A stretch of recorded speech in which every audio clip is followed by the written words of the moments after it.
is February 12th, 2018. We are about to start the regular session at 7:31 p.m. And if people could please join us for the pledge.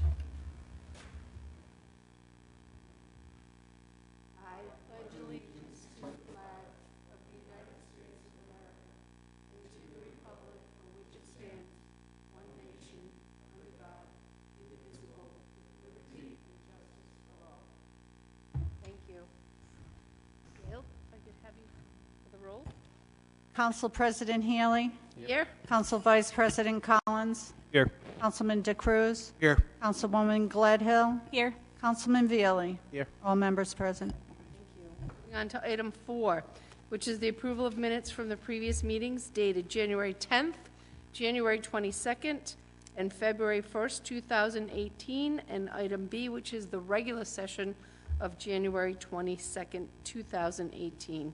Do I have a motion to approve the minutes of the previous meetings? So moved. Second. All those in favor? Aye. So moved. Item number 5, the consent agenda. Do I have a motion to approve the items that are listed on the consent agenda this evening? Motion to approve the consent agenda. All those in favor? Aye. Any oppositions? Seeing none, motion carries. Moving on to item number 6A. These are licenses, granting a holiday sales license to Walgreen Eastern Company, DBA Rite Aid Pharmacy, located at 604 Kingstown Road, Wakefield, Rhode Island. Application by Amelia Lagotki, Vice President, located in Deerfield, Illinois. This is a new license. Is anybody here to speak for Rite Aid? Good evening. Good evening. Please state your name for the record. Yes, Colby Freeze. Can you say your last name again? I'm sorry. Freeze, F-R-I-E-S. Thank you. Yep. Please tell us a little bit about what's going to transpire. As part of our acquisition of about 1,900 Rite Aid locations, we recently cut over 43 locations in Rhode Island, and this is just the process of applying for this holiday sales license. As far as anything with the business, it's going to continue to operate as is. Motion to approve agenda item 6A. Second. All those in favor? Aye. Okay. Seeing none, all in favor. Thanks. Good luck. Thank you very much. Thank you. Welcome.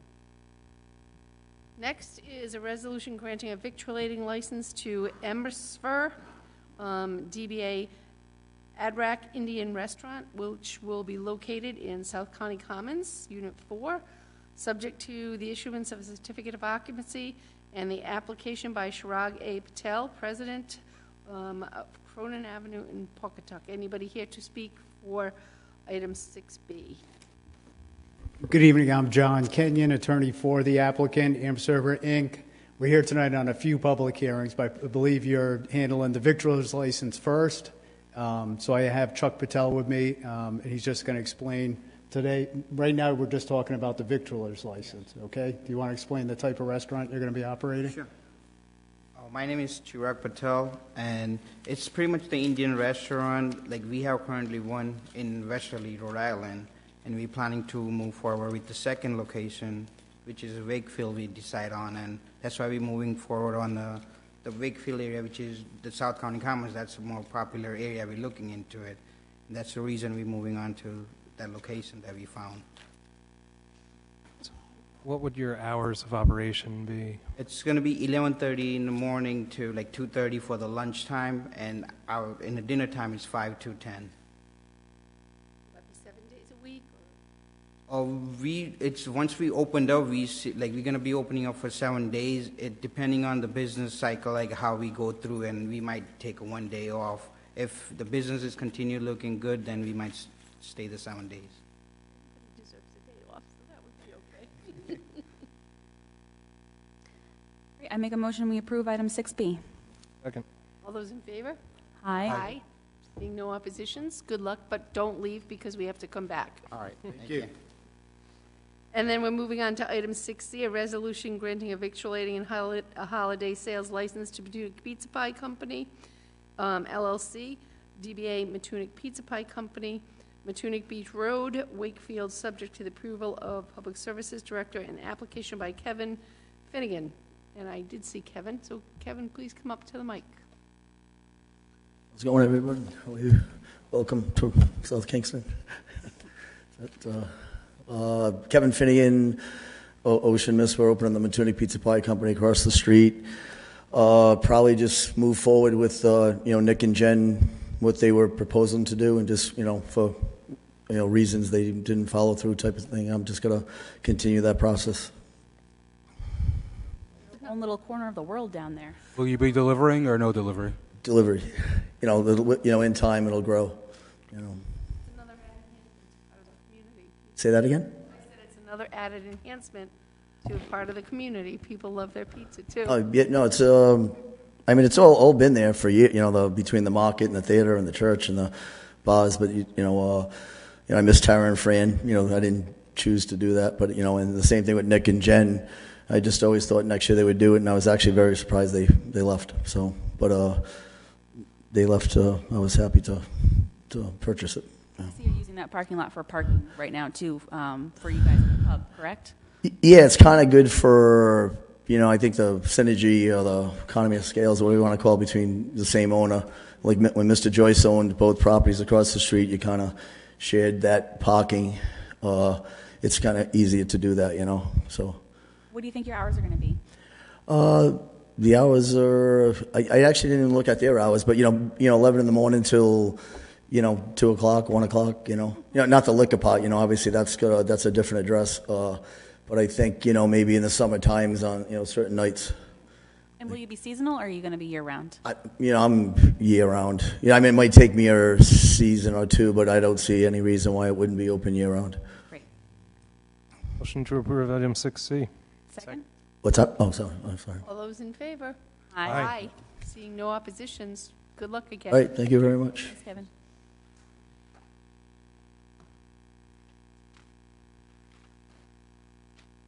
Okay, let's go back to item number 7, which is going to be the public hearing relative to the application and license to keep and sell alcoholic beverages in South Kingstown in accordance with the general laws of 1956. Application for a Class B limited liquor license by Emersvare, DBA Adrak Indian Restaurant, 49 South County Commons in Wakefield, Rhode Island by Chirag Patel, president, for 80 seats in the bar and dining areas in accordance with the special use permit granted in September 20th, 2017 by the Zoning Board of Review.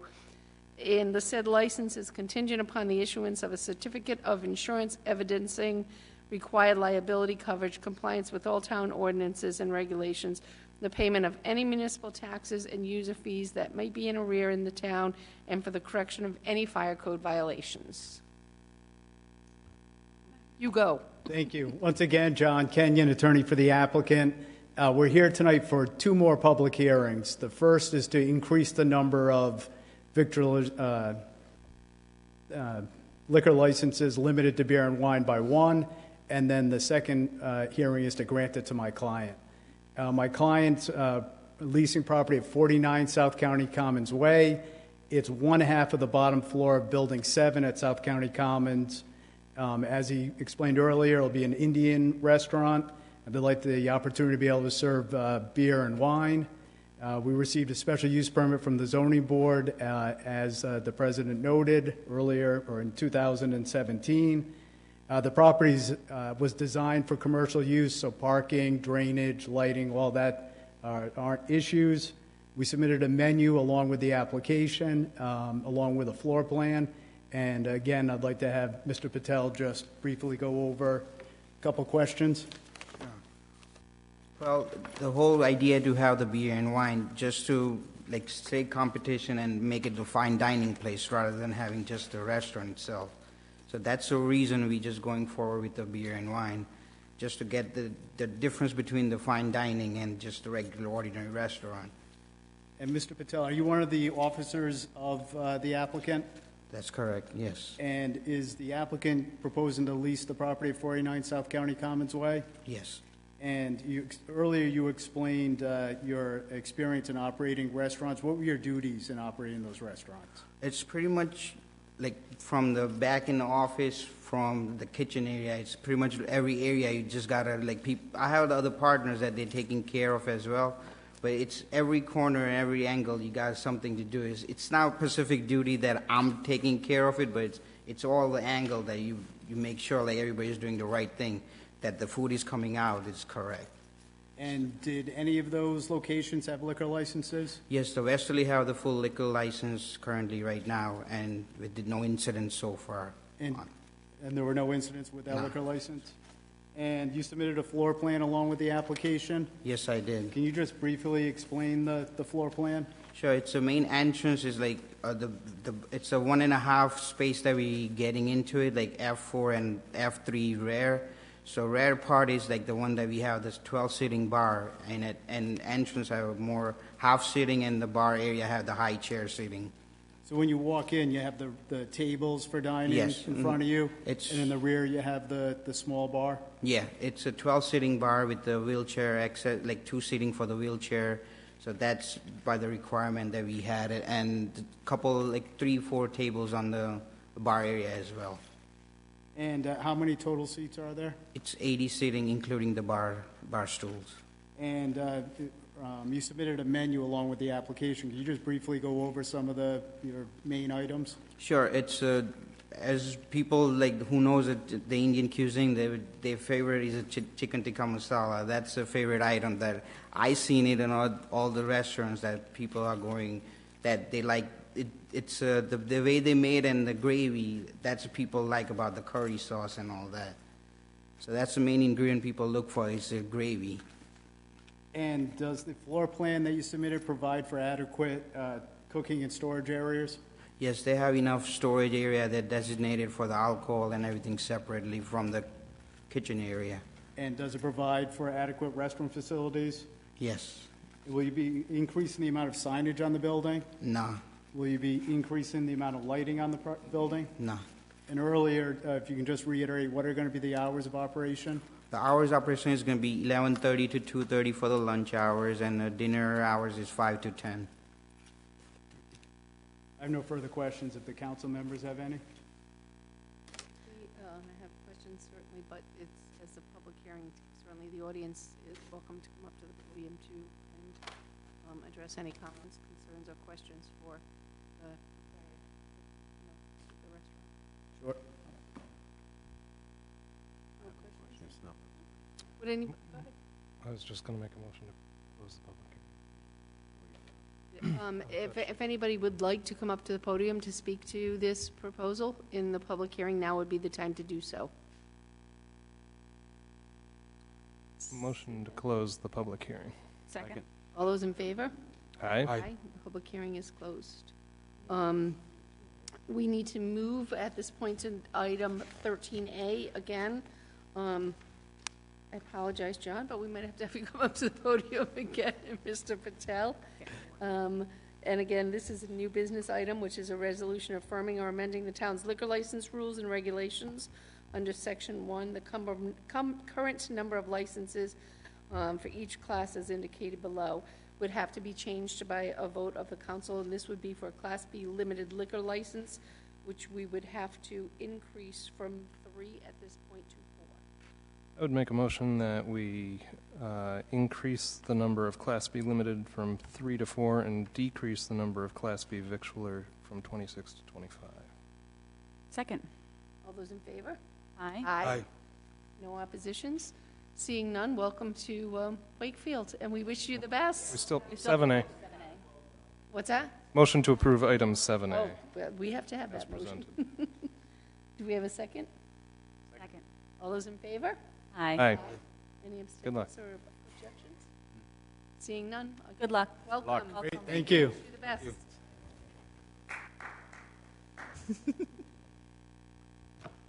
Okay, moving on to item number 8. A communication dated February 7th from James O'Neill concerning the development of the South Shore Village and Country Club is received and placed on file, and we shall further direct, I know Jim is here, So Jim, please come up to the podium and state your name for the record, and we will go on from there. Yep. Thank you, Madam President. Jim O'Neill, Matunic. I wanted to do a little housekeeping, if you will, tonight, mainly for the benefit of the new town manager, Rob Zarnetsky, if I'm pronouncing that correctly, or close to it. Thank you. I was worried at the last meeting. As you remember, he spoke afterwards, and he mentioned that this situation with South Shore Country Club was uncomfortable. That's the word he used. The definitions from many sources have made any, well, they were vague. I think he used the word vague a number of times.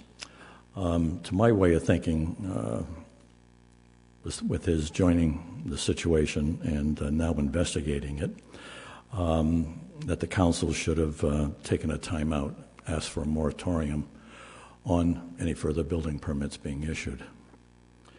And the reason for that is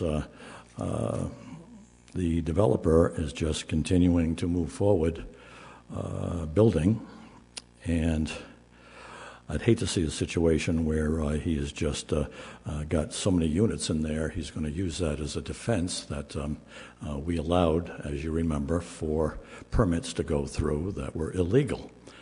And so where's it going to go from there? So I think whether it's family situation, whether it's North Korea and the USA, whether it's neighbor to neighbor, I think it really would be best to take a time out. And the only way to do that is to not allow any more building permits until this is resolved. Just a couple other facts here. Madam President, you were on the record last week mentioning, and these are all quotes, that this particular project was scaled back. And on page 3 of the 1999 decision, you'll see it was always 285 units. They had sued to ask for more, as a group I was with also sued to take out environmental, wetlands, water, et cetera, we both were unsuccessful. The 285 that was originally granted, and that was what was approved. I was very concerned last week that Mr. Ursillo was really pumped up and excited about how the manufacturing industry of homes, how it has evolved. And you mentioned too, Madam President, that, well, we can only move forward, et cetera, et cetera. And it wasn't until Rob, if I may, had a chance to speak at the end of the evening that he echoed what I've been saying to you since October. Any evolving of housing industry is totally irrelevant.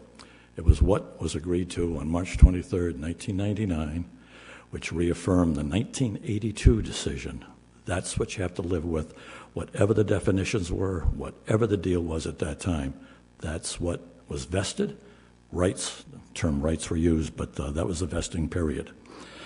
Wanted to just go over one more time the differentials of the housing world in this, the prefab world. Manufactured homes are, in fact, its own definition. In 1980, actually in 1976, the Federal Housing Act, now called the HUD Code for Building Regulations,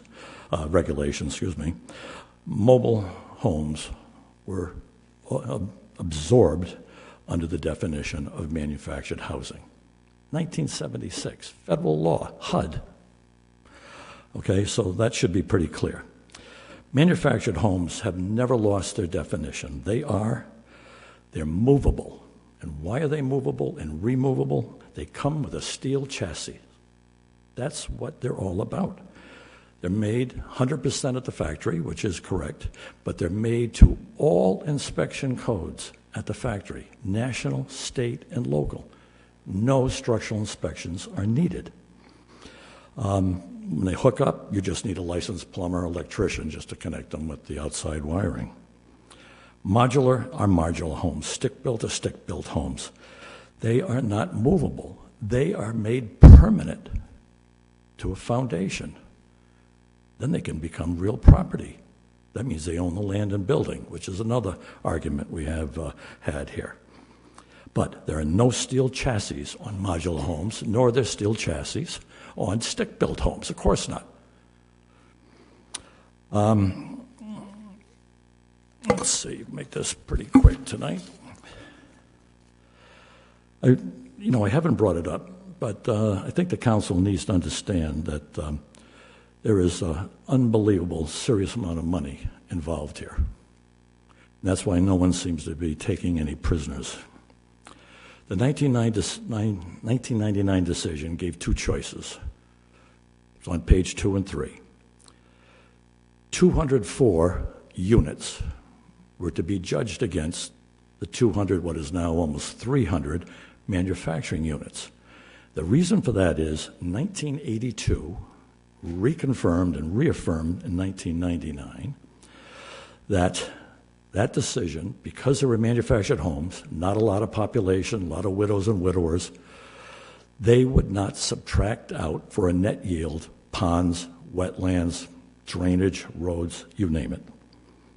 The 204 is like a land development project / subdivision, where they do take out for a net yield roads, drainage, wetlands, ponds.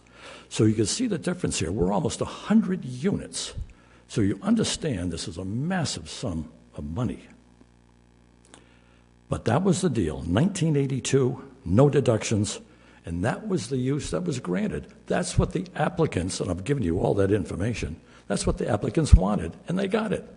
We had no problems. Even I had to, congratulate them. That was the way it is.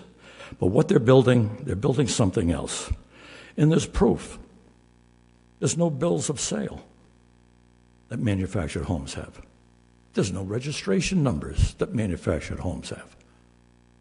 You see them all at the deeds downstairs. I gave you some of the copies. They're all downstairs. Bills of sale. No registration number. There are no recorded leases like Tuckertown has. And as I mentioned to you, no steel chassis. They are not manufactured homes. South Shore Country Club is wound up being a land development project. And forget about whether it's illegal or not. It doesn't make any difference anymore. What they're doing requires them to back off to the 204 units that the 1999 decision was judged against. Let's see, a couple more things I'll get out of your way. After I brought up Waccamaw Park to you years ago, after they were bought out, they wanted to change the size of homes, et cetera, et cetera. Now, they were not a particular use. They were legal, non-conforming CW zoning district. But they had to go back to zoning and planning, which this has to do, because they have a different home in there. And in this case, they really have to go back to the town council too, because this was a use only for these 500 plus acres. 500 plus acres up there. Only Tuckertown Village and this. That's all that was granted for these two. 1982 was the birth mother of Tuckertown Village and South Shore Country Club. And you can go back to records, and I have 400 pages of that. I'm not going to give them to you. You're just going to have to believe me for a change. I do have some questions, and Mr. Ursulou doesn't have to answer them now, regarding the 4 illegal stick-builts. And I guess I'm really upset that someone can get away with no fines, don't have to tear them down, don't have to move them. And I brought up that $2 million home in Narragansett, if you remember. It was front page for many, many, many times.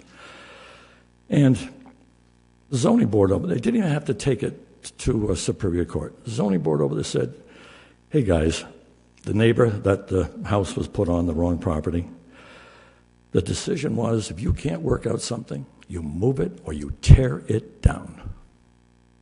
That's going on in Newport right now. You move it or you tear it down, and I think I had another one in Westerly.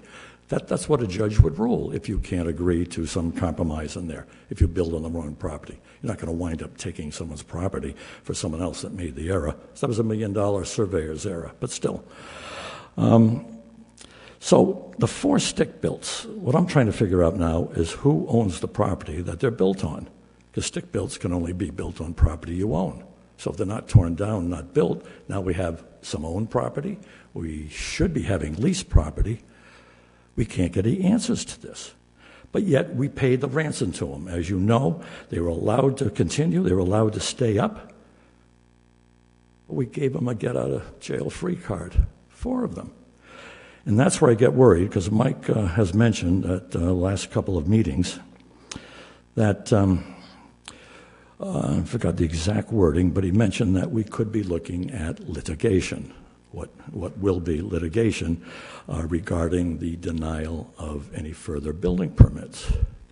So if you step back for a second, take a look at this. Geez, they'd be suing us after we just gave them 4 freebies? What's going on here? And so you see what I mean? If they keep building up more and more homes, they may feel they have a right to continue with stick builds or anything else they want to do.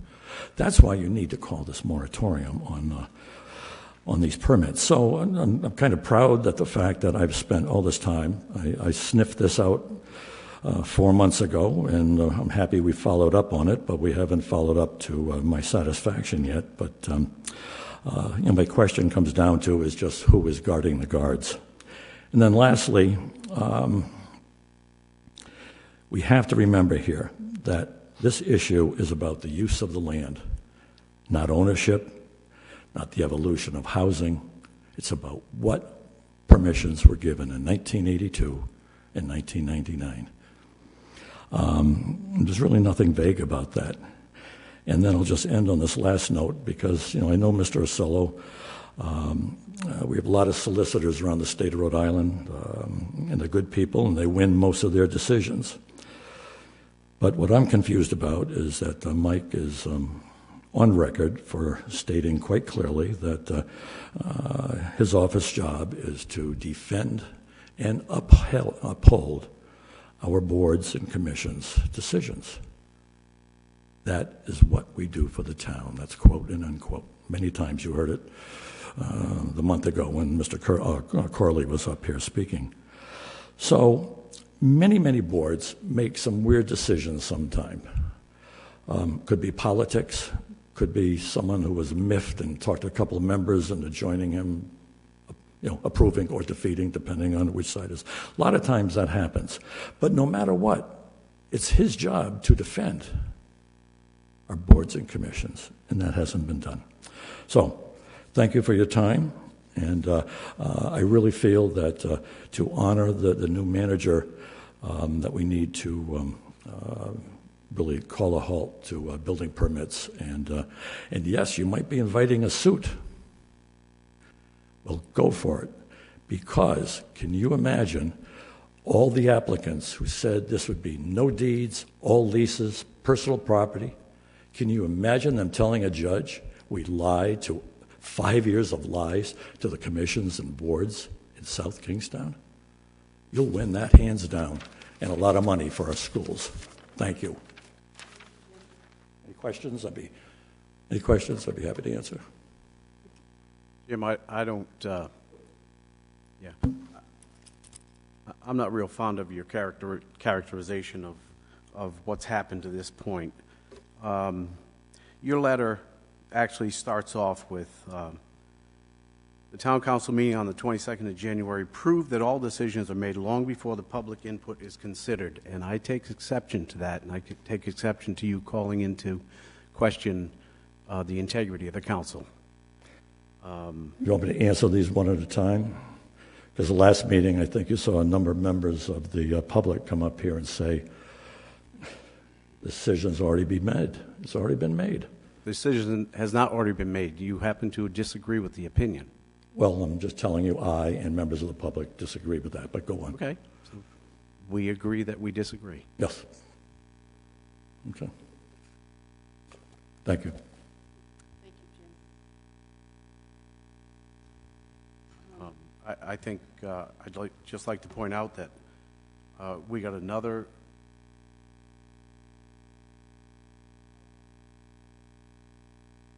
I think he's commenting more on it. we got a memo from our town solicitor. We got some follow-up from our planning director. I'm satisfied. I'll make a motion to place the communication on file. Any further discussion? favor? Aye. Aye. Any opposition? Any abstentions? Seeing none, motion carries. Item 8C, a communication dated January 26th of this year from Gary and James Tumul offering to sell their property on Green Hill Pond to the town is received and placed on file, and how would the town council like to direct? Make a motion to place this communication on file.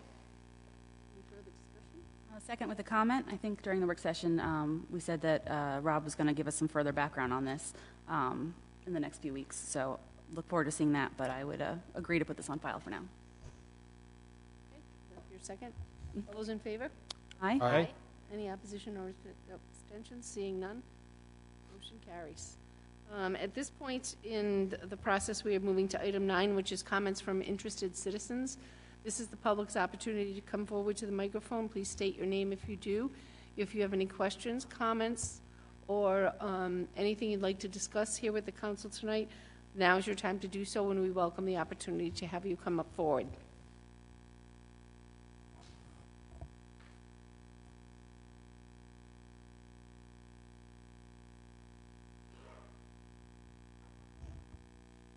Bill Rose in Kingston.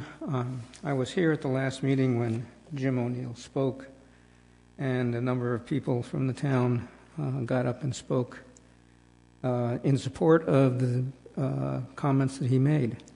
And now he's come up here again, presented his case, and with respect to item number 8A, it seems as if the solicitor has sent you a letter, and you've rendered apparently a decision, and I am in the dark as to what you actually have done. You were asked to go forward with the moratorium on building.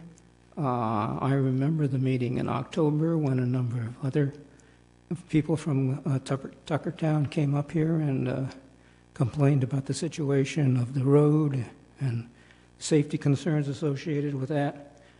And I assume that some people have gone back and looked at the minutes of that meeting and verified what came out of that meeting, which was nothing, as I understand it, other than I was informed at the last meeting that there has been the road has been extended so that it doesn't pass by Tuckertown any longer, and the trucks that come in there.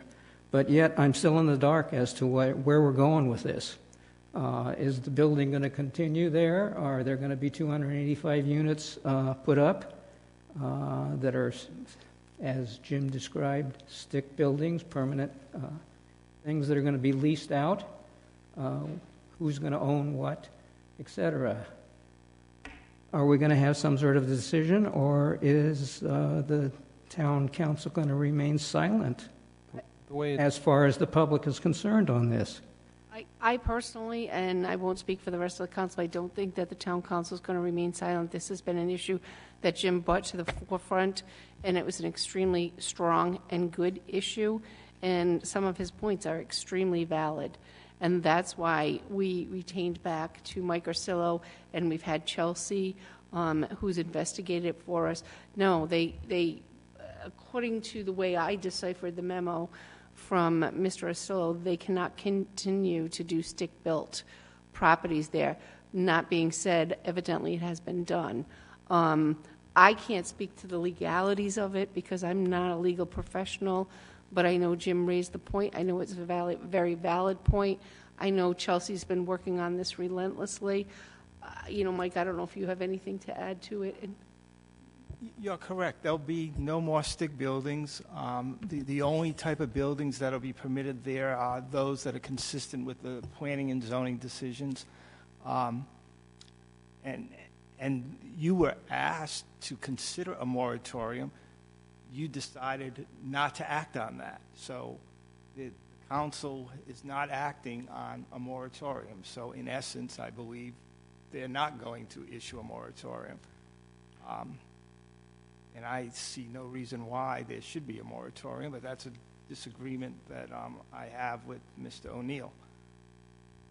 Mike, the ownership of the buildings is condominiumized, as I understand it, so that It won't be leases, right?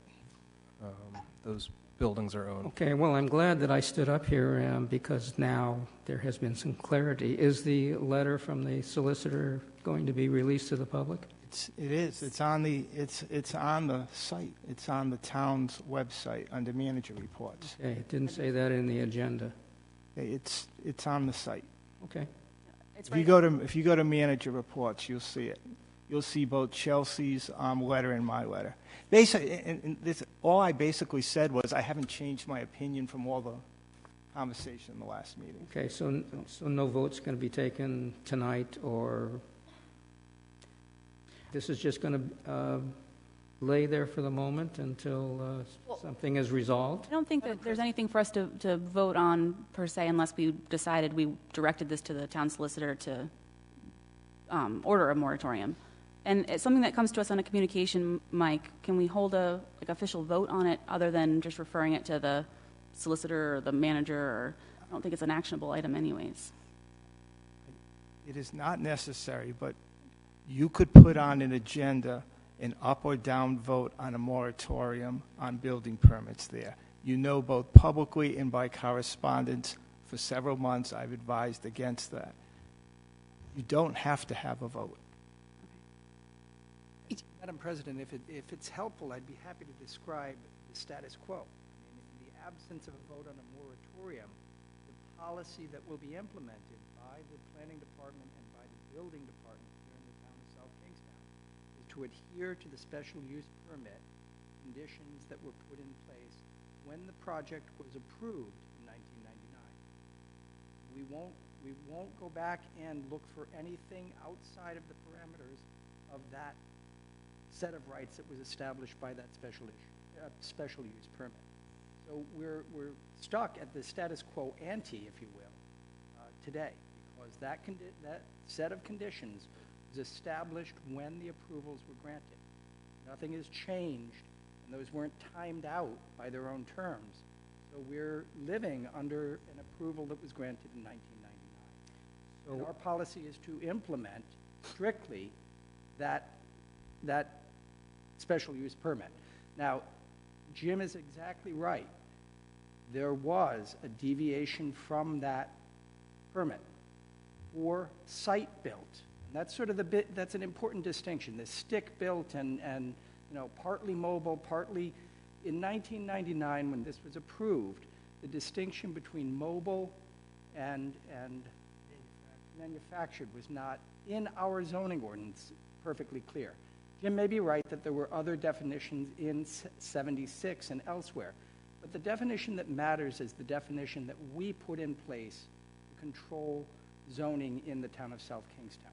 If in 1999 the definition had been mobile home means only structures made out of granite block, we'd be stuck with that definition. That's not the definition, but the definition we had in 99 allowed that vague area between mobile and manufactured. Manufactured means it was built somewhere else in pieces and comes in. That's not the definition that is commonly used today, but it was the definition in our zoning ordinance. We're stuck with that definition, and we will ensure that that is what gets done. There were 4 structures site-built. No part of them was built off-site and then shipped in. That has been stopped because that wasn't permissible under the special use permit granted in 99. Is that the status quo now, that rather than the status quo that was in 1999? That is the status quo that was established in 99 and continues today. Yeah, but was there a variance? Is there a variance at the moment for those 4 units? Those 4 units were built outside of the parameters of the special use permit. We have not ordered that they be removed. So the town is not going to do anything about that? The town has come to the determination that if they were removed, we would expose the public to liability because we did in fact allow their construction, and they do not represent any particular harm. The difference between the buildings as they exist, those 4 site-built structures, if we were to require them to be removed and have them brought in panels to be replaced on the foundations that exist, there would be nothing gained by the public. So we'd be asking the developer to do a useless thing by removing and then replacing the structures that he built in an improper method.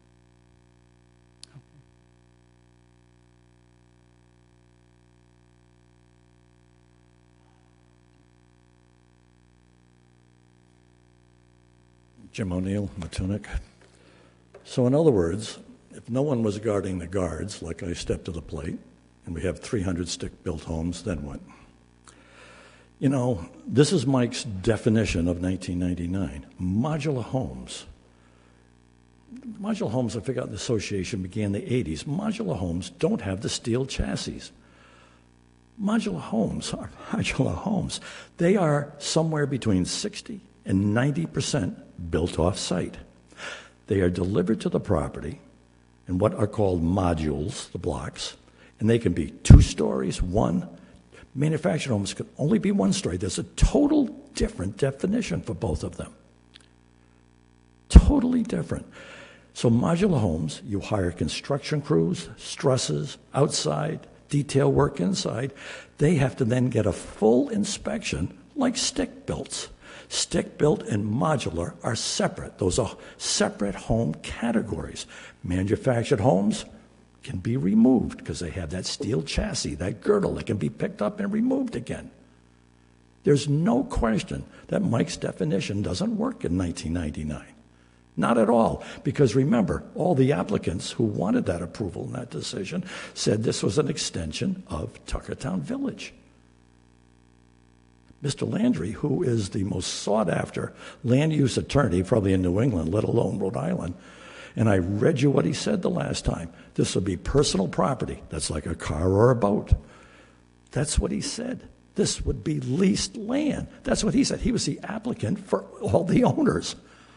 This is insanity that no one can figure out the definition here. Manufactured homes are their own definition. And they were integrated in 1980, mobile homes. So there's no separation between mobile and manufactured. The 1999 decision said manufactured home parks, period. Just as a point of clarification, the ordinance at the time referred to manufactured or mobile home park. It's that manufactured or. It wasn't that manufactured were the same as mobile. It was one or the other. Robin, can you just reassure anybody who's interested, what are we doing to make sure that there are no more stick-built homes or permits issued? No permits are being issued for site-built structures. Is there a suit going on, as Mike mentioned in the last couple of meetings? You had mentioned that it might be litigation over denials of. Do you deny that too? No, not at all. So nothing's come of it, or nothing's happening? Where are we with that? To my knowledge, there are no lawsuits. I think the one strong factor brought to the attention of not just the council, but to the town and to the public is you made everybody aware of a situation that was existing that did occur. And that's a difficult thing, and probably it should never have happened, and it did. It's not going to happen based on the advice that we have received, based on conversations with Chelsea. You brought that forward, Jim, and we appreciate it, but it doesn't negate the fact that it happened, and I'm never going to... This isn't about passion. This is about putting out the welcome sign for those who want to scam and pull the wool over the eyes of our officials. Thank you, Jim. Please come up to the podium and state your name. Sure. Please come up to the podium and state your name for the record.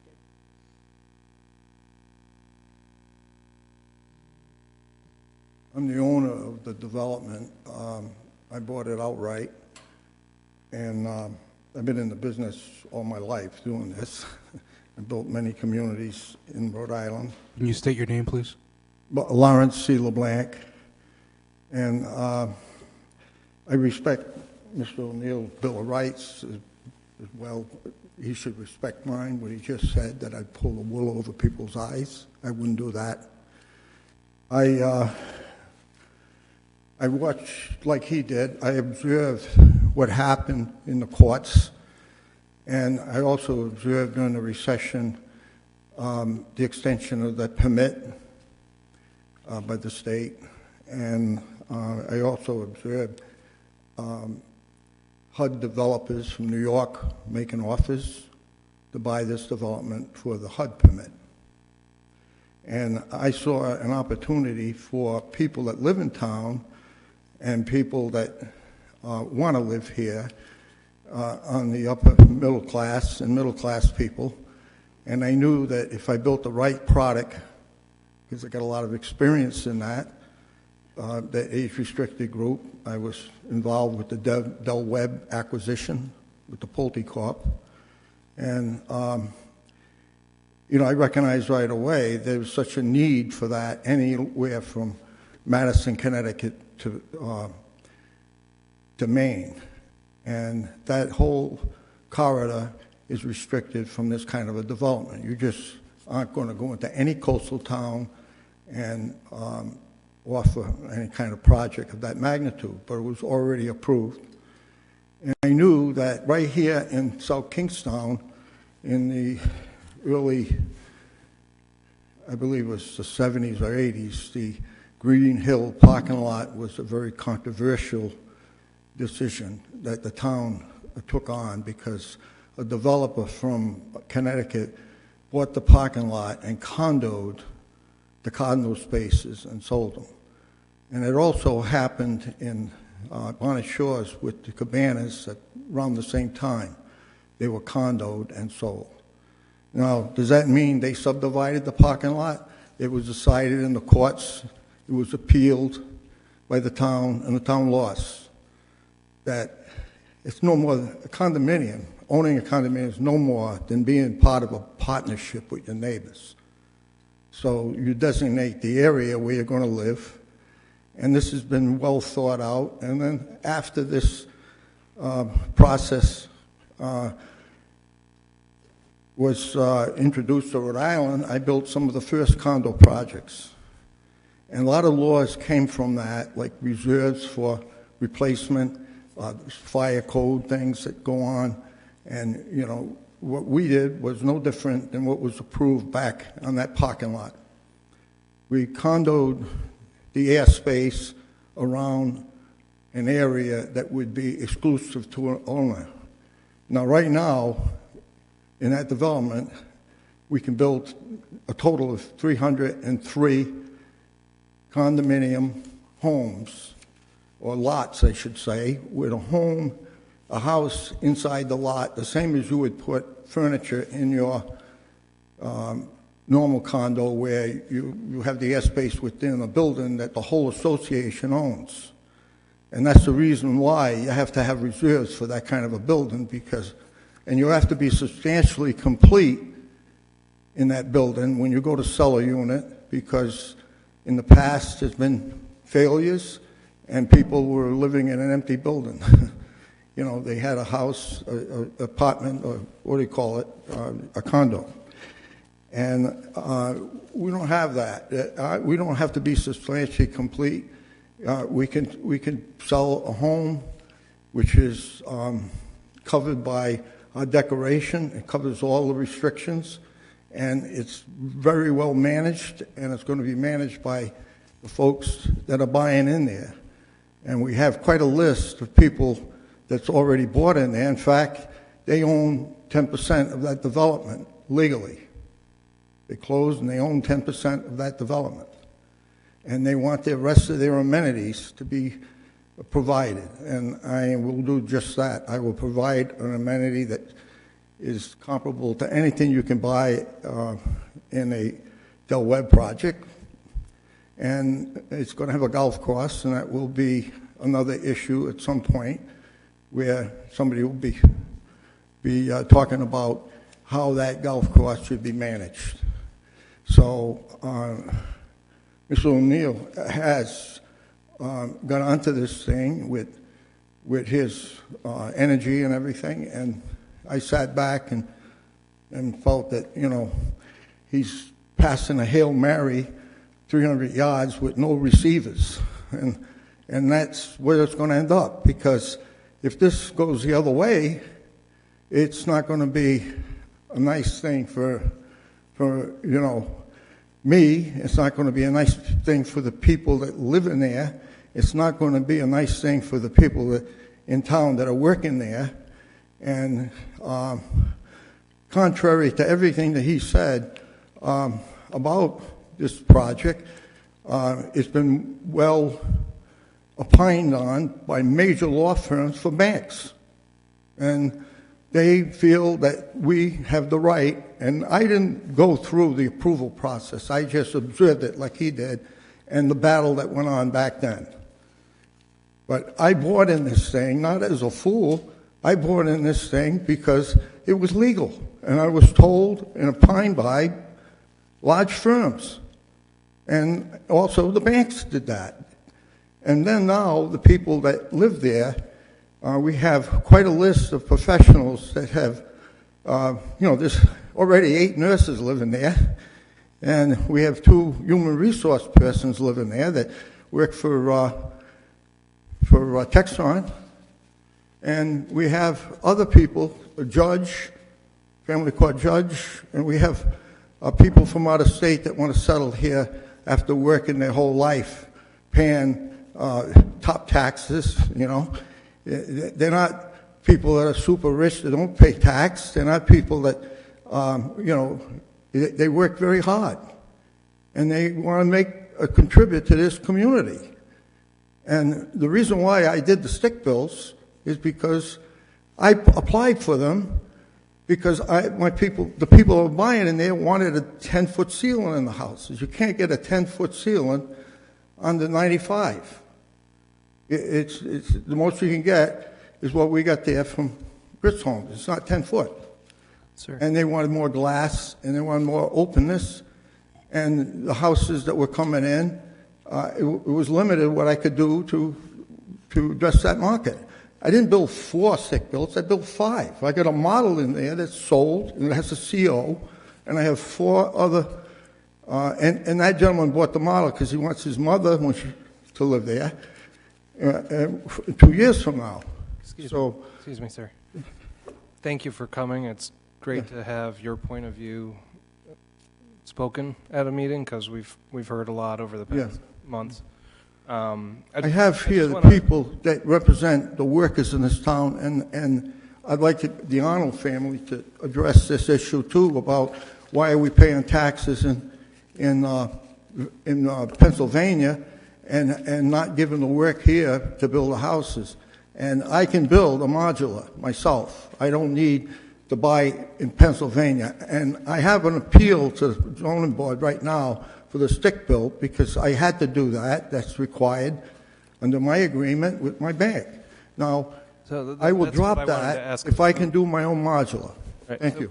So before you leave, sir, I just wanted, so you're still going to try and build more of the stick build? No, I am not requesting any permits.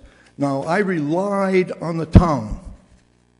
In reliance to the town, I offered a model product that was a stick built to give the 10-foot ceilings. I sold 4 of those. I have people that have reservations that want those, and I can build those off-site and make them modulars myself that will be more complete than the ones I'm buying. I can do it in an industrial zone, and I want to do that to satisfy that market. And also, I want to do it because the people that live here work here and supply the lumber and supply the drywall and supply, other things. The modules we've been getting meet all the definitions that the solicitor and the town manager described. And I can do that. Could I ask you one quick question? You said that, so your goal is to potentially find industrial space to do your own modular building and then ship the... Yeah, I can easily transport it without going on any federal highways. I don't need to go down Route 1. I can go from an industrial site in town the back way. I can get the permits with a carrier to do that. I have a license for building, and I have a modular home that I filed in the State House for. an LLC, West Kingston Modular Homes LLC. And I'll acquire those from that company. It'll be legal. It'll be properly engineered. It'll be very less work for the town when they do their inspections than doing the modular inspections. And they'll be erected in solid pieces, and it'll be open framed inside, so that the same contractors that I hire now to do my heating and do those kind of things can work there, and the electrician. And the modulars don't come, there's a lot of work on a modular to make it what it is, the end results. So I can do that off-site, and I won't disrupt the people in the development with stick building, and I'll drop that appeal from the zoning board, because I can service my buyers with a good product. President, if I may, just one question. Can you tell me the state of the appeal?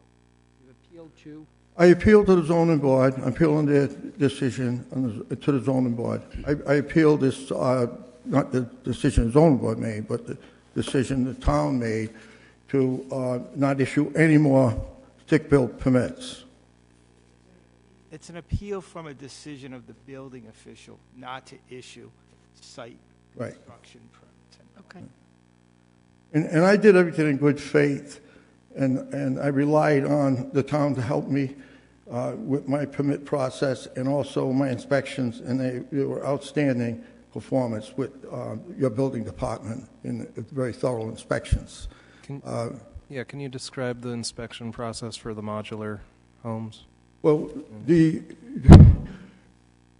it's an interstate group, and I'm not interstate. I'm not going out of the state, so I wouldn't be in their association.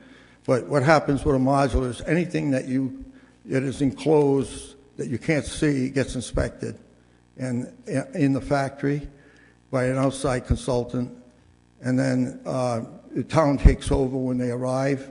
And you have to do all the mechanicals and get the CO through the town. And they do look at everything pretty well. And it's been a learning experience for me with all the building I did to work with a modular, because it's like, something that is a different industry altogether. And I can do the modulars and bring them in. So I'm not, Are all of these modulars 2x6 construction?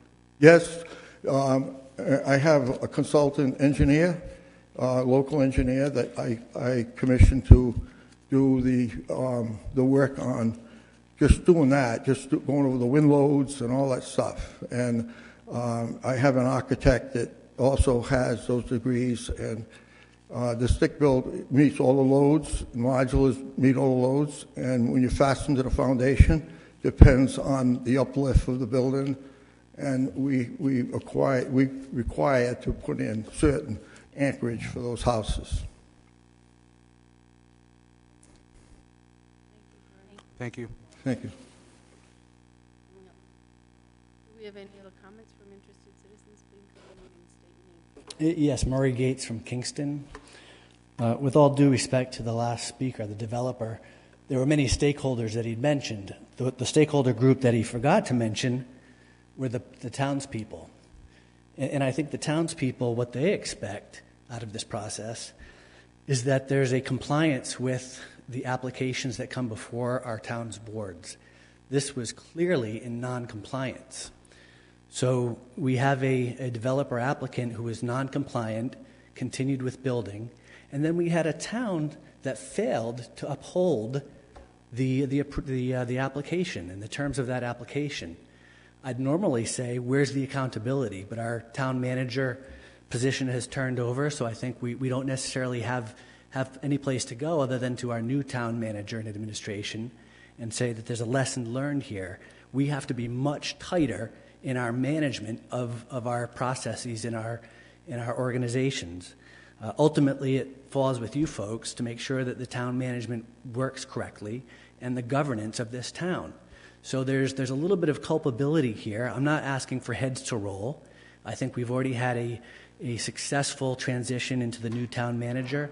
So let's learn a lesson here, and let's be more diligent about how we manage and how we govern. And that's all I have to say. Thank you. Thank you. Can I ask you a question? What do you think would be an appropriate response to the 4 incorrectly issued permits? I would say that there'd be some penalty to the people who issued the permits that failed to understand what the application was for. Are you saying that we should penalties for the building inspector that issued the permit? That would be a good idea. Sure. He's retired. I don't think that person's even here anymore. So I had heard. So it's a moot point, and why I said I wasn't asking for heads to roll. I'm suggesting that you take a lesson learned. Absolutely. That point is very well taken. Thank you. Thank you. Thank you.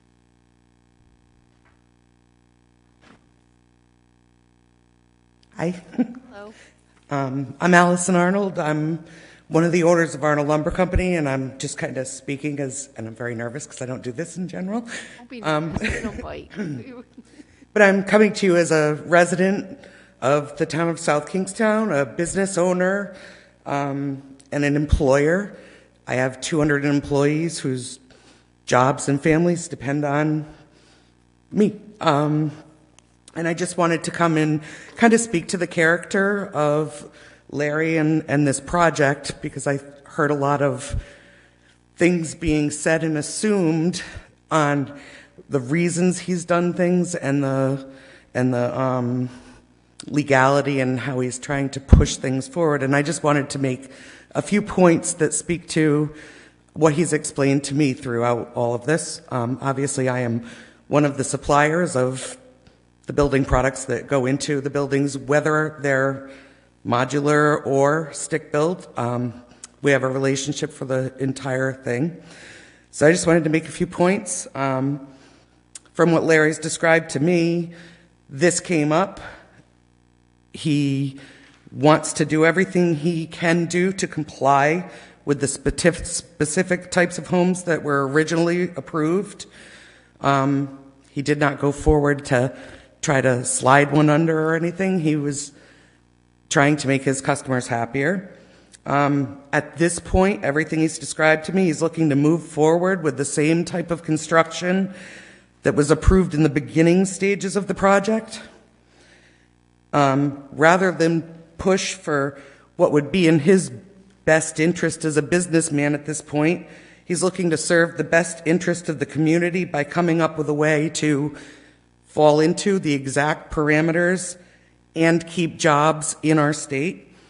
He's willing to invest time and money to provide new business in a properly zoned area of our town, keep the money spent in our state, and keep the jobs involved in Rhode Island, specifically South Kingstown.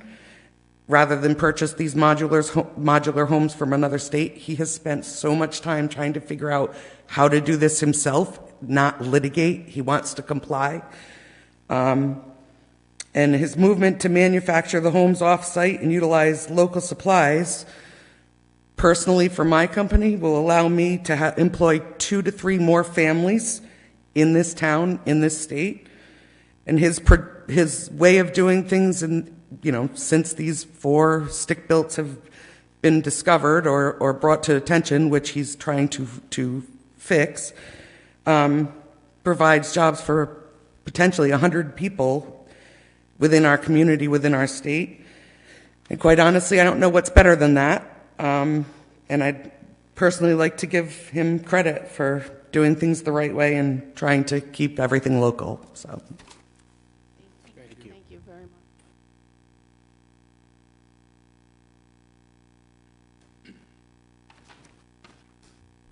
much. Hey, good evening.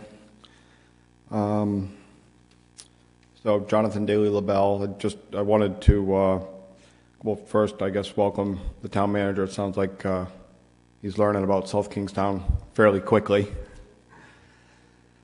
So welcome.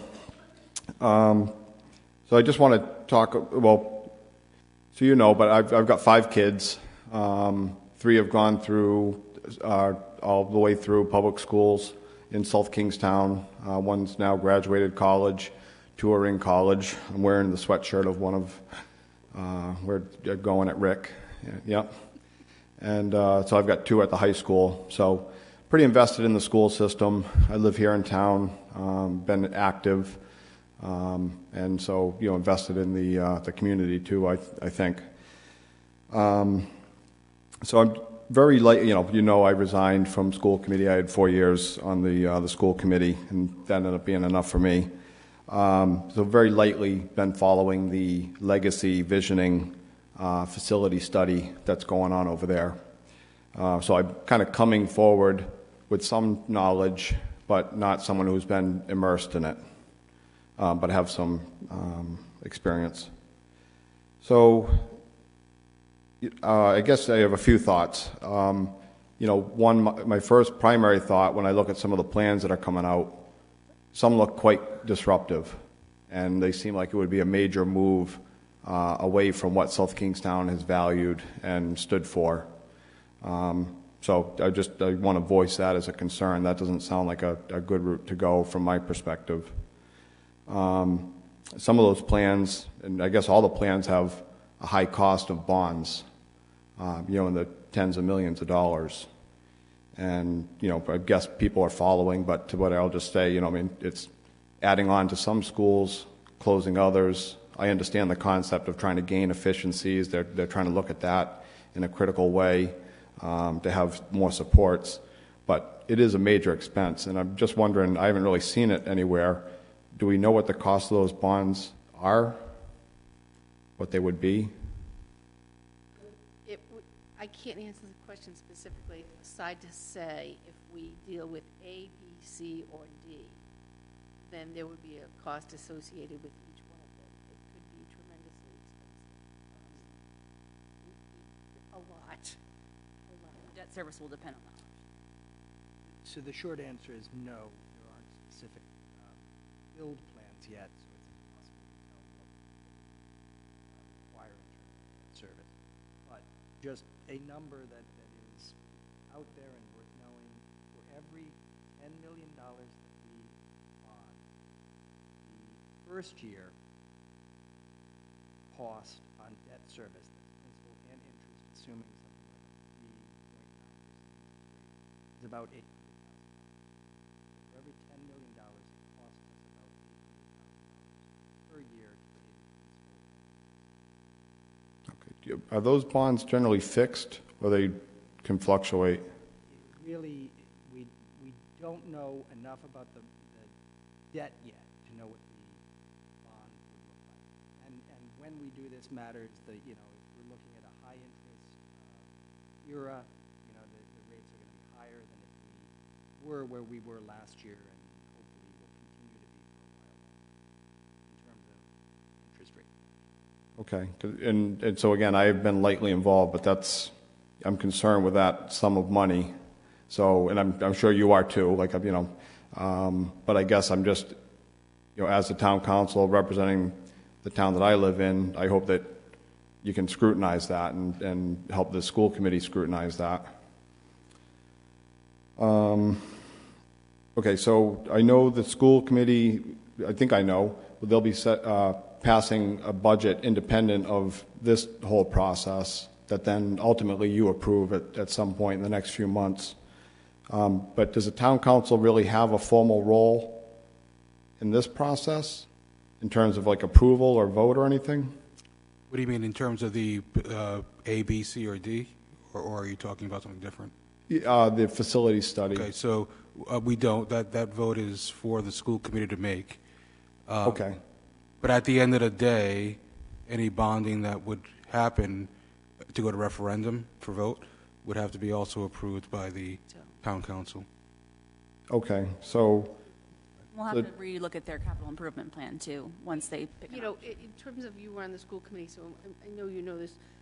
In terms of whether it's the regular budget season, they can come to the town council for a number, which we can either approve or choose not to approve for the regular school budget. We can't dictate how they spend that money on the regular budget as part of the budget process. We approve a dollar amount they decide how that money's going to be spent. We have gone to the facility studies, the legacy planning meetings. I know Bryant and Liz were very heavily involved as the two representatives, but the five of us have been going to the meetings because we are also vested as taxpayers and as townspeople and as people who are passionate about education. And so certainly we have gone there to hear, listen, and support. Is A, B, C, or D necessarily the best option? Maybe not. Could be item E, F, or G. And a lot of people have come out of the woodwork with other options, but we don't have the decision as a council to decide which one will be the one that will be chosen. The school committee will vote on that, and then it will go to the townspeople. We can certainly give them input, which I think we've all been very supportive in trying to do for them, but it's not a town council decision. Okay, so thank you. That's very good feedback. But just so it's clear in my mind, so the town council has a role in voting on the bonds themselves? So if they want to bond money, they have to come, we have to put that on a referendum, and it has to go to the state for that, at the State House. So, Mike, correct me if I'm wrong, or Rob, but that would come to us, and we would authorize it to be put out for referendum. I think you would either authorize it or not authorize it, right? You would make Right. Correct. So it would not Okay. make it on the ballot for this year, just time-wise, and all Thank the you. scenarios we've been given. This is not something that they would vote on in November. If it were to go to ballot, it would be up to the townspeople when they, go to vote. Okay, thank you. So It's a just, full- I'm just going to regurgitate a little bit that it's the school committee's decision with what plan they want, but if they need bond money, then the town council will decide whether or not it should go to the state to have that process approved to then be decided by the voters of the town. You guys are amazing. Thank you. Thank you. All right, so that's... Jonathan, I guess I just want to add one quick thing. So I guess at the end of the day, whatever plan is chosen should have some support, I guess, from folks sitting at the council, because at the end of the day, we're kind of making sure that we're utilizing the town's money, the taxpayers' money. And when we're talking about schools are very important, and everyone that's in our schools, our kids, our teachers, our staff.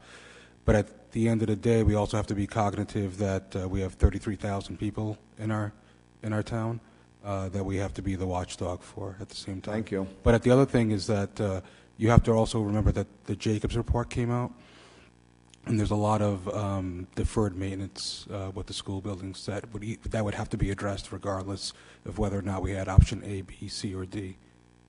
Right. I think it's also, we bond regularly to keep our schools in good order, with or without option A, B, C, D, E. This report, the Jacobs thing, we are always having to invest money into our schools. So we can't just say that we're bonding because of this. We bond because we know that that's what it takes to maintain a school system.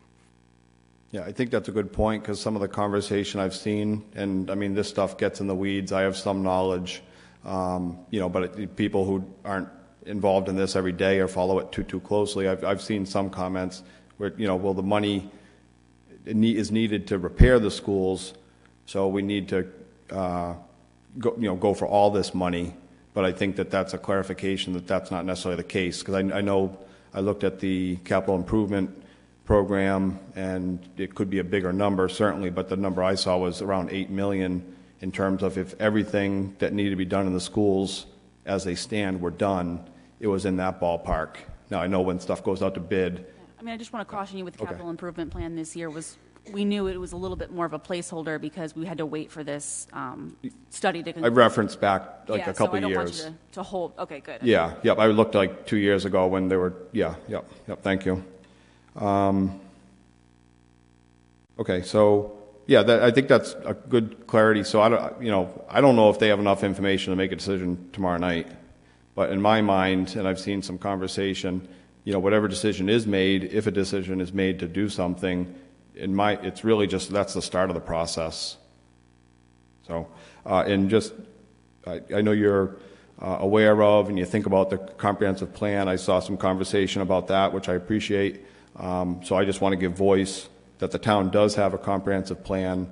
As I understand it, it really is supposed to be a guiding document for the town, and the comprehensive plan, through a very laborious process with a lot of involvement, a lot of community members and officials, public and elected, they value the villages, preserving that, maintaining what we have, enhancing that. We're supposed to be working against sprawl so that things don't get spread out too much. One of the ways of doing that is to ensure that community members can be, as much as possible, as much as they choose to, live in the villages near public services that they can walk to, bike to, multi-generational households. It makes it a little more available for them with all of their life plans. And so public services, parks, playgrounds, fields, athletic spaces, and, guess what? Schools. So just when I hope that the school committee is thinking about that, and I certainly hope the town council, with whatever decision, would factor in how our school system ties into the comprehensive plan. Thank you all so much. Thanks, Jonathan. I appreciate it. Hi, my name is Vanessa Panicia. I just wanted to ask for some clarification on something I wanted to see. Is it my understanding, what someone had just said, that if when the school committee comes across with their budget and it falls short, that you would recommend, so say you want them to cut back about 2%, if they didn't go with A, B, C, or D and it fell short of that, you were recommending that portion of that financial portion would go to bond? Is that how I understood it? Okay, sorry, I wasn't sure if I... That 2% that you're talking, it's apples. Okay, okay. The 2% is what they come to us with on an annual basis for their operating budget or things they might want to do in the schools. For example, laptops or, enhancing something like the dual language immersion program. Sure. Whatever. It has nothing to do with the facilities. It's what they come to us for to operationally enhance the schools. That's every single year. We cannot dictate to them how they spend the money. They come to us with a proposal of a dollar amount. We either approve that amount, or we refine that amount, or we deny that amount. But whatever we proposed is a satisfactory amount based on the presentations that they give us in terms of how they want to spend it. We make a decision on the council. We give them the allocated dollars that we all, as a collective group of 5, decide if it's appropriate or not. We can, at that point, not tell them how to spend the money. That's up to them. Okay, so it was just the operational... It's just as the operating That's budget. okay, all right, thank you. Yes. Okay. Any more comments from interested citizens before we move on? Jim? A couple of things. Jim O'Neill. First, I wanted to thank Jonathan for bringing that up, but I've certainly been involved over the years about financing. I know most municipalities do a 20-year level principal, decreasing interest. I've heard conversations, maybe I started them, but I've heard conversations because a lot of that money the state wants to raise for schools, a lot of it will be new building. And I've heard that they would like to extend maturities to 30 years because new product, new building, obviously they hope to last 30, 40, 50 years. So why not run that debt out a little longer, just maybe so we can spend more money up in front just to help these schools out. But anyway, 30 years right now, Rob, has been some of the discussions that I've heard. And I just wanted to mention a couple of things, just respond to a few of my critics. Mike, I reviewed my records here. You're on record going back to SSCC saying 100% of the homes had to be built off-site. And that means manufactured homes fill that bill. They're built 100% off-site, as I've said. They're built to all codes.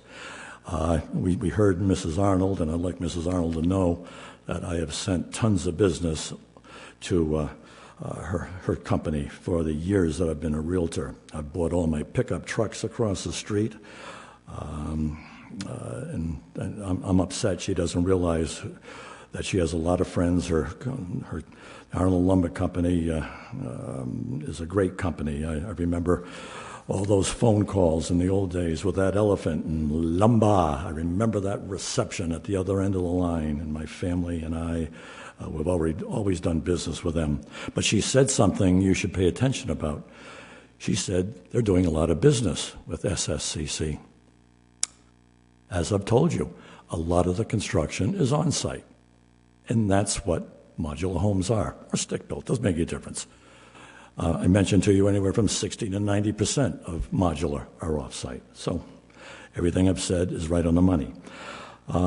Interesting that Mr. LeBlanc never mentioned the word manufactured housing. But anyway, we'll leave that to the experts when we figure this all out. But if you're going to spend the kind of money, and I won't go into the dollars and cents he paid for the property or the investment he's making here, don't you find it odd that he didn't contact planning and zoning or the building official to take it to planning and zoning? Hey, it's been 15 years. This is laying dormant. Please. Thank you. Is there any more discussion? If not, then I would entertain the town manager's report. I know that we talked at the work session. If there's anything else that you'd like to add, Rob, that now would be the time. That's great. I'll start actually by pointing out that Jim O'Neill is correct when he points out that my $800,000 per $10 million worth of bonded debt is based on a 20-year, not a 30-year amortization. And it's also based on no ride contribution. That's not including the state's 35%. So that is worth knowing.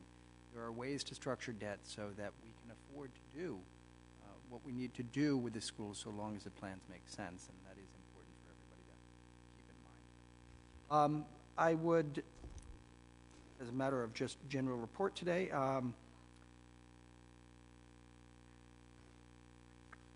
point out that this week really has been caught up on a number of interesting projects over the last 7-8 days. We've obviously been participating in attending the school department's hearings with regard to the options for school facilities improvement. You are as aware of what's going on as anybody, and my report is simply we're there watching it. We're trying to shadow what's going on and making sure that we are sort of planning for what might come toward the town as that project or those proposals come our way. We did send out a letter this past week with regard to the Potter's Pond aquaculture project, which you've received numerous emails and letters on. The deadline for public comment has been extended at our request until February 16th. It is my understanding that the Waterfront Advisory Committee will be meeting to formulate a written response and a formal statement that will be submitted to the State Coastal Resource Management Council regarding that project. That is ultimately, though, a CRMC decision. The town's participation is purely advisory, and that advice will go to the state on the 14th or 15th of this month. With regard to the Saugatucket River workshop, joint workshop that the EDC and the council had this past week, I just want to follow up and let you know that we've sort of dug in and we have sort of an evolving work plan around the recommendations and suggestions that came out of that work session. In particular, we have already begun sort of looking at the permitting process and how we're going to tackle going out to the state and looking for information about what permits might be needed to do some vegetation removal along the west-north side of the river. With regard to the east or southern side of the river, the parks folks will begin to cull that vegetation and improve along the walkway.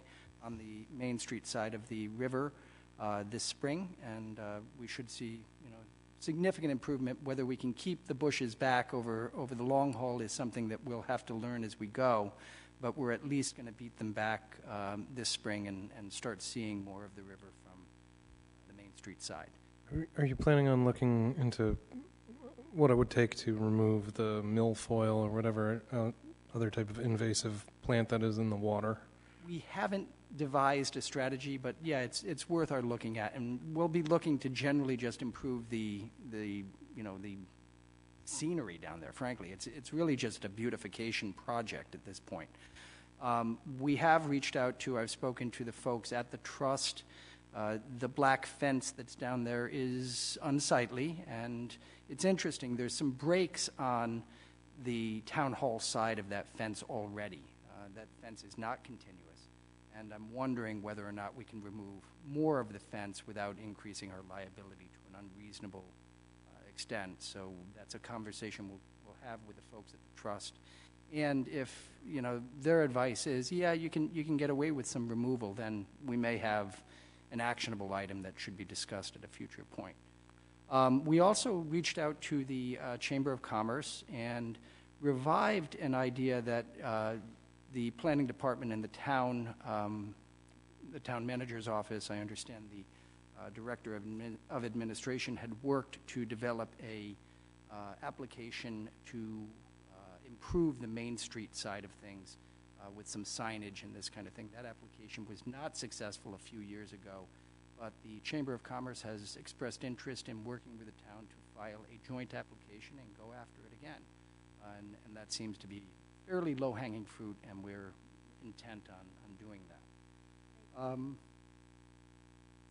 The longer-term stuff, we've sort of planned out, and I'll provide a memo at some point updating all of this. But the point I really just want to make is that work session got us sort of jazzed, and we're out there trying to figure out what we can do about it.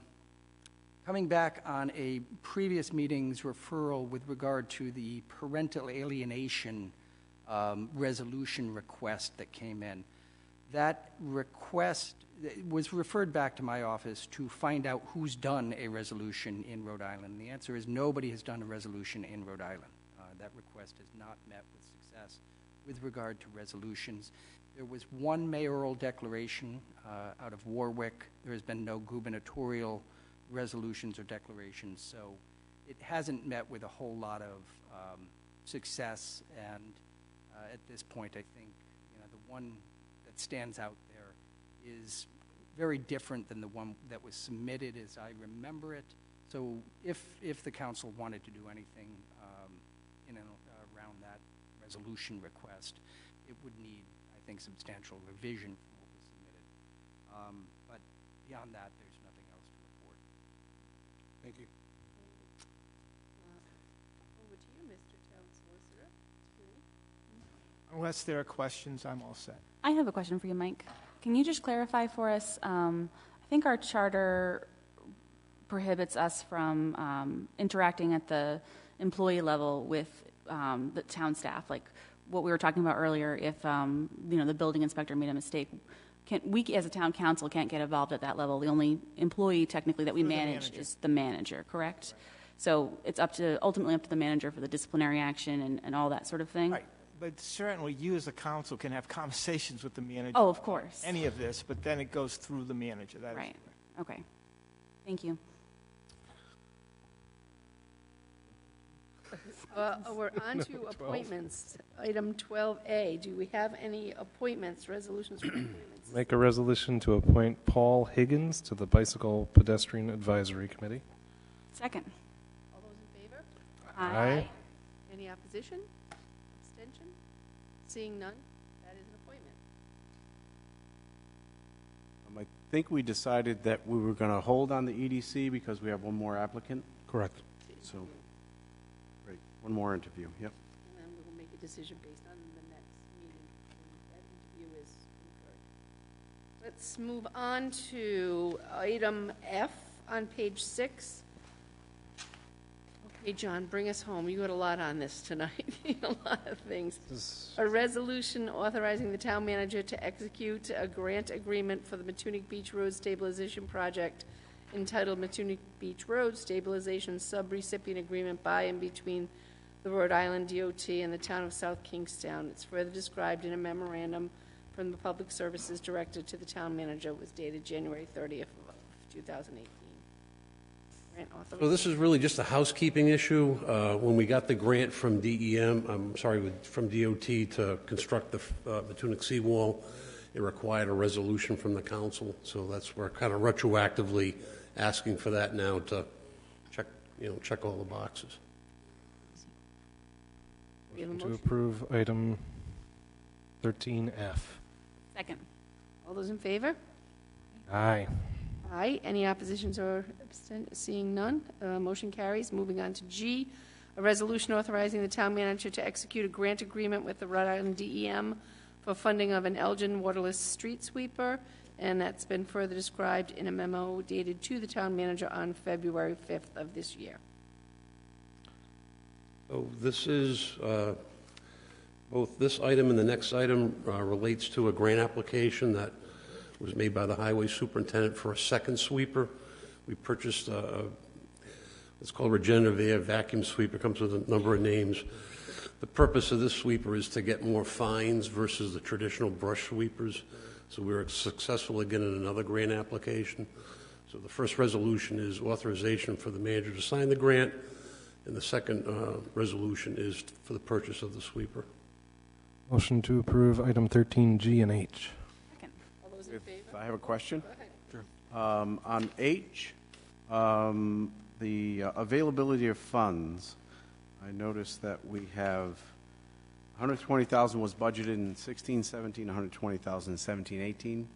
Doesn't look like we're going to need 240,000.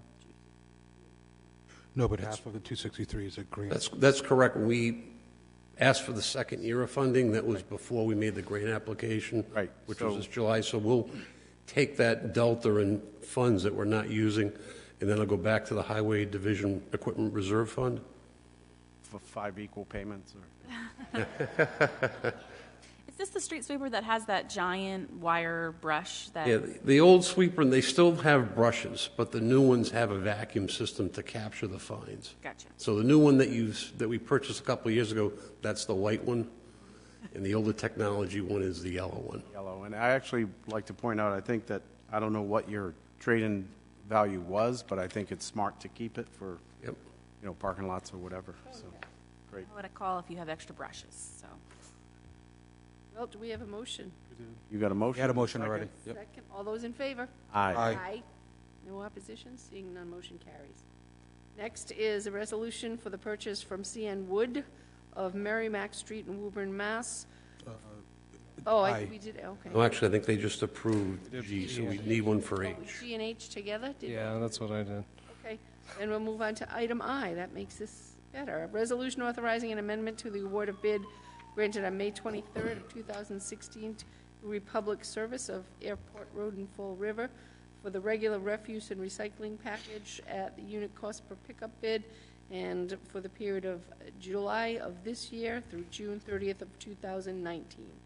And that was dated in a letter of February 2nd, and I don't know if we can, but it's the same company. IJ and K all together? If we can take IJ and K, we can... Yes, if you want to combine I, J, and K, it's all for Republic Services. And again, our current contract is set to expire June 30th. The company has agreed to hold their prices for another year. Motion to approve items 13, I, J, and K as presented. Second. All those in favor? Aye. Aye. Seeing no opposition, motion carries. The next is, I think it's for the tree and stump removal for Northeastern Tree Service of Pontiac Avenue in Cranston for, tree and stump removal services in an amount not to exceed $30,000, including a $5,000 contingency. And this was further described again in a memorandum dated February 22nd for entitlement of bid recommendation. And we did receive in the package a breakdown with the roads and the work that was going to be done. So this is for, we go out to bid at least once or twice a year for trees that are not of an imminent threat. The tree warden's responsible to remove those. We have a number of trees that the tree warden has agreed that should be removed. Unfortunately, one of them is the tree at the Eastdale Library up on the lawn, so that's one of the trees that will be removed as part of this. Motion to approve item 13L as presented. Second. All those in favor? Aye. Aye. Can I ask you one quick question? Sure. What are we going to put in place of that tree, or what's going to be there? I think we'll reach out to the tree warden. This time we solicited bids for a number of planting species, so we already have bid prices for those. So I'll leave that up to the tree warden. He's the expert of what the appropriate species would be. Certainly not the same size as what's there. The library got a second opinion, didn't they, when the tree warden decided that tree needed to come down? Yeah, I mean, Bill Wallace has looked at that tree a number of times, and it's right now it's a liability issue. Oh, so That's sad. been brought before the council before. Yes. It's like hollow, isn't it? Pretty Yeah, much. I think the Keebler elves can live inside. So sad. Such a beautiful tree. We do have a motion and a second. If we have no further discussion, We already voted. We voted on that one. done. Moving on to O, we talked about this in our work session. This is a resolution authorizing the town manager in collaboration with the Affordable Housing Collaborative and the Planning Board to use a portion of the $100,000 transferred to the Affordable Housing Trust Fund by the Town Council on June 26, 2017, and pursuant to the fiscal year 17 and 18 capital improvement plan approved by the town on January 23rd of 2017 to obtain consultant services for the provision of technical recommendations pertaining to potential regulatory amendments, and that was described in a memo dated February 8th, use of affordable housing transfer fund allocations. Good evening. So this resolution, as you may recall, in the fall we put out an RFP to have a consultant give us basically a comprehensive study of all of the town's needs related to affordable and low and moderate income housing, and to provide some direction as to which strategies we should pursue. That task was based on the 17-18 capital improvement program, which said that that's what we wanted to use the $100,000 allocation for. We had no responses to that RFP. Subsequent to that, we scheduled a meeting of the Affordable Housing Collaborative and the Planning Board with Barbara Fields, who's the Executive Director of Rhode Island Housing. She came down in early January, and after her presentation, the Affordable Housing Collaborative and the Planning Board discussed what other ways they could use that funding. Barbara Fields basically reiterated something that I think we all already know, that there's a shortage of housing in general in Rhode Island, that our demand is increasing and we're not producing enough housing to house the population, anticipated population over the next 20 to 30 years. Also, there's a shortage of affordable housing. We know that very well in town, and that the needs of our population throughout the state and in South County are changing. Basically, that the millennial and elderly populations are growing at alarming rates, and they would prefer smaller units, 1 bedroom or 2, in town where they have easy access to services. And that's not the type of housing that we are producing, either here in South Kingstown or really anywhere, except probably Providence and Pawtucket, Central Falls. So given that discussion, the Affordable Housing Collaborative and the Planning Board thought that the best ways to sort of start addressing this problem would be to take a comprehensive look at our zoning ordinance and regulations, both to look at our inclusionary zoning provisions and to see where we could allow more multi-household development in town where it makes sense, and what it should look like and act like, and so that it fits in with the community. So this resolution is to basically allow us to use the funds for a different purpose than was originally stated, to hire a consultant to give us some technical recommendations for zoning and regulations relative to those areas, inclusionary zoning and multi-household development. When we talk about multi-household development, we're talking both multifamily, where you have more than one unit in a single building, but also more than one unit in separate buildings on a single piece of property. So we want to look at those, and then I think for the multi-household development, we'd also like to see what we can get in terms of architectural and site design guidelines to make them fit in with the community.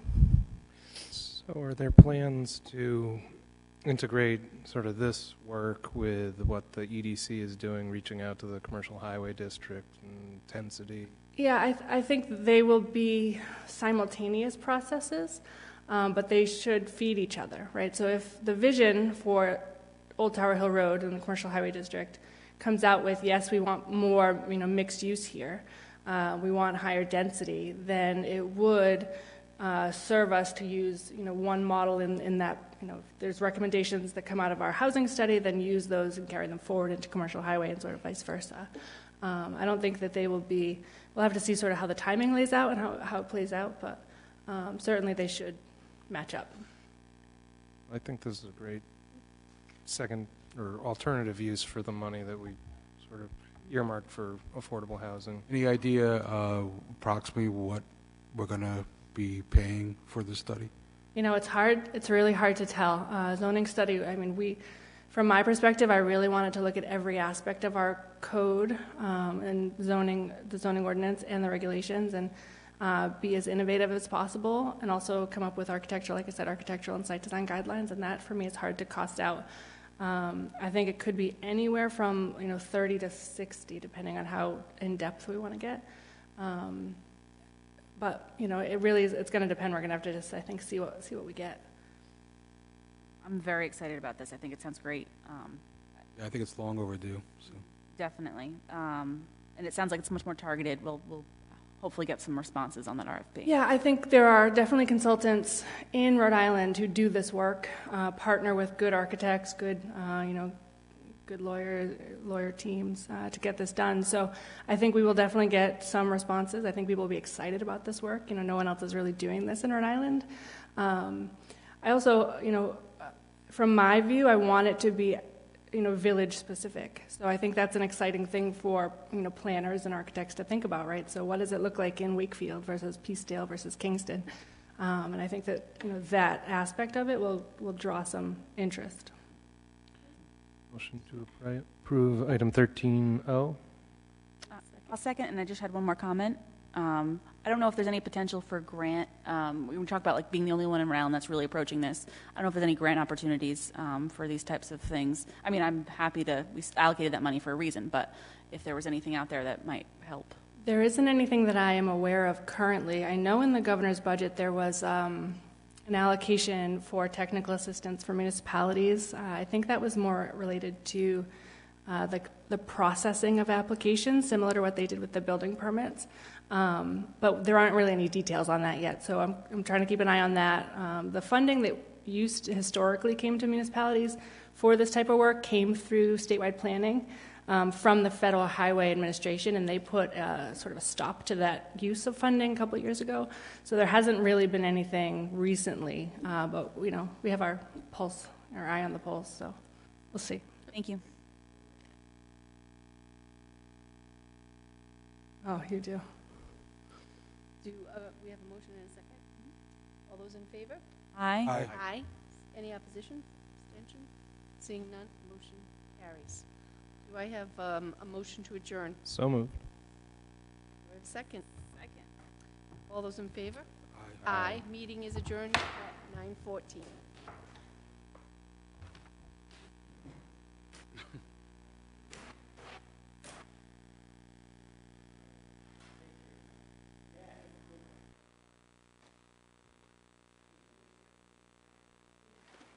Yeah.